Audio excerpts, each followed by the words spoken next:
Welcome back to my channel. So for today's video, i-remake lang natin yung how to apply Pag-IBIG loan online gamit ang inyong cellphone. So kung paano ba mag-apply ng Pag-IBIG loan online.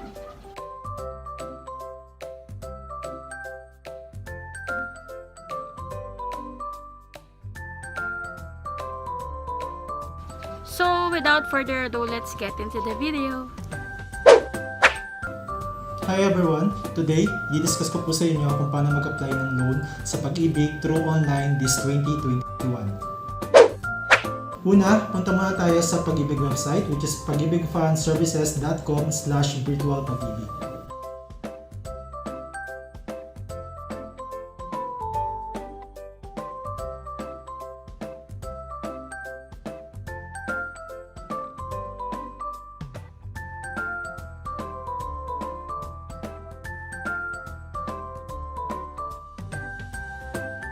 After nyo po pumunta sa Pag-IBIG virtual website, i-click nyo lang po yung Apply for and Manage Loan.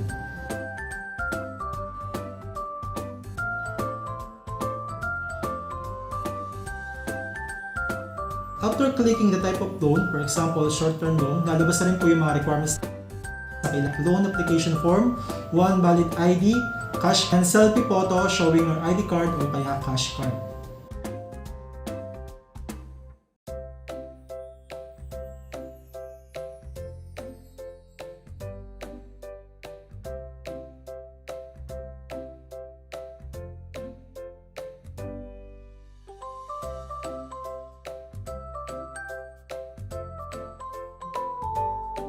Make sure na kompleto po ang pag-fill up sa ating loan application form, especially na may pirma po ito ng ating employer.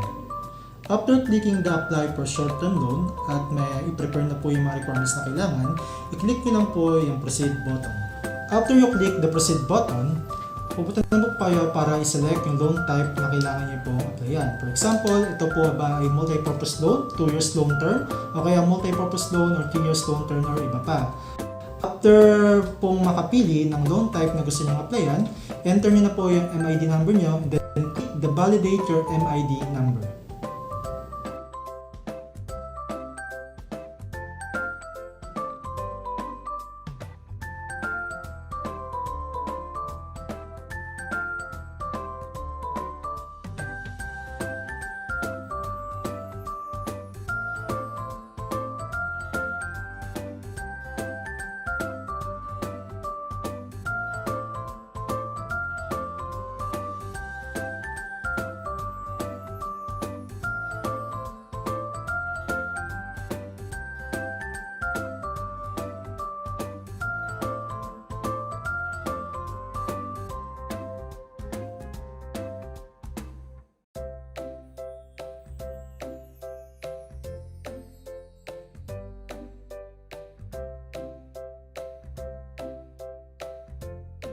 After you click your verified MID number, lalabas po ang iyong contact details at kailangan nyo lang pila pa ng iyong mobile number and email address, then click the proceed button.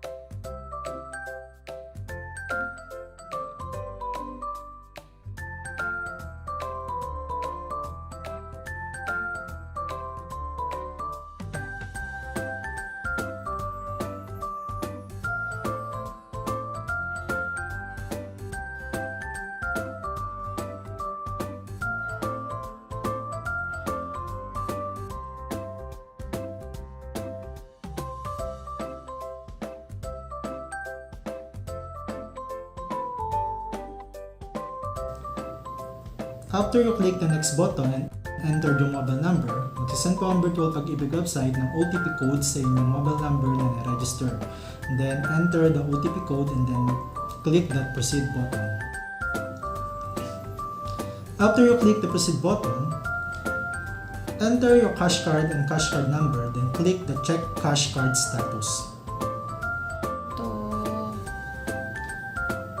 After you click the status of your cash card, i-click nyo lang po yung button na go to the last step.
After you click to go to the last step button, paki-prepare na po yung loan application form, photos or scan copy, and also the valid ID. Then click the proceed button.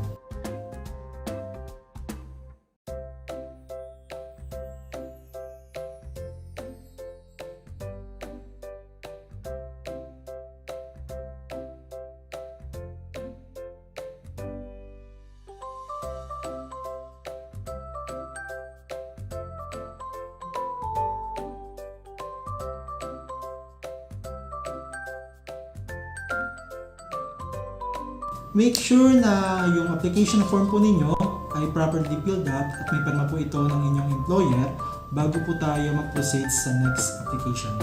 1, 2. Then after you click the proceed button, you will submit your application in scan copy o kaya yung picture po ng inyong application form, harap pati likod with properly filled up and signature of your employer. And also yung valid ID, upload your valid ID. Upload nyo rin po yung selfie photo ninyo na merong kasamang valid ID and cash card. Then click nyo na po yung submit button.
After natin mag-apply online, maghihintay lang po tayo ng 3 to 5 days mag-notify sa atin ng Pag-IBIG through email notification or text message para na malaman kung ang loan application ba natin ay approve or disapprove.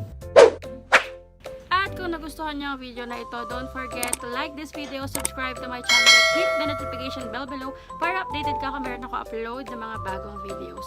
Then, kung meron kayong mga katanungan, please comment down below at gagawa namin ito ng another video. Thank you!